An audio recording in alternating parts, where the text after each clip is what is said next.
পাহাড় সবসময়ই আমাদের মনকে প্রশান্তি দেয়। এটি শুধু প্রকৃতির সৌন্দর্য নয়, বরং এক অনন্য অভিজ্ঞতার উৎস। যারা প্রকৃতি ভালোবাসেন এবং পাহাড়ি এলাকা ঘুরতে চান, তাদের জন্য একটি আদর্শ প্লেস হতে পারে এই উৎমাছড়া। পাহাড়, সমুদ্র, নদীনালা ও সবুজেরা প্রকৃতি পছন্দ করেন না এমন মানুষ খুঁজে পাওয়া রেয়ার। এই কোলাহলযুক্ত শহর কাউকে মনের দিক দিয়ে শান্তি দিতে পারে না। তাই তো সবাই চায় পাহাড় কিংবা সমুদ্র ভ্রমণ করতে। তারই ধারাবাহিকতায় আমরাও বেরিয়ে পড়লাম পাহাড় ভ্রমণের সাথে অসাধারণ একটি ছড়া, যার নাম উৎমাছড়া।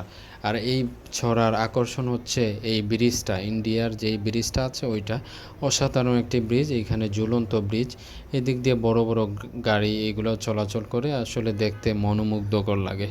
উৎমাছড়া একটি আকর্ষণীয় স্পট হয়ে দাঁড়িয়েছে দেশের সকল মানুষের জন্য। অনেকেই আসতেছে দূর দূরান্ত থেকে এইখানে ভিজিট করতে। উৎমাছড়ার পানির প্রবল স্রোতে মানুষের মনকে একদম ফ্রেশ করে ফেলে এরকম একটি জায়গা। এখানে মানে দাঁড়ানোর মতো অবস্থা নাই, অনেককে ভাসিয়ে নিয়ে যায় এতটাই স্রোত। সিলেটের অন্যান্য পর্যটন স্পট থেকেও এখানের পানির স্রোতটা অনেক বেশি। ধরেন জাফলং, বোলাগঞ্জ, সাদা পাথর এইগুলা থেকে অনেক বেশি প্রবল স্রোত।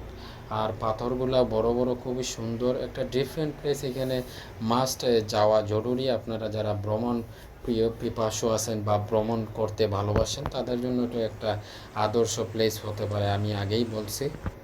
আমরা জানি পুরনো জিনিসগুলো আবার ফিরে আসে, পুরনো স্টাইল, পুরনো জায়গা এগুলা রিট্রেন্ড হয়ে চলে আসে। তো এই বিছনাকান্দির মতো এই উৎমাছড়াটা বিছনাকান্দির সিমিলার এই জায়গাটা।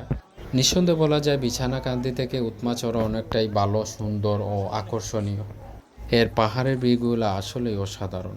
তো ধন্যবাদ সবাইকে। উৎমাছড়া যাবেন, অনেক বেশি এনজয় করবেন আর প্রকৃতির সাথে থাকবেন। আসসালামু আলাইকুম ওয়া রাহমাতুল্লাহি ওয়া বারাকাতুহু।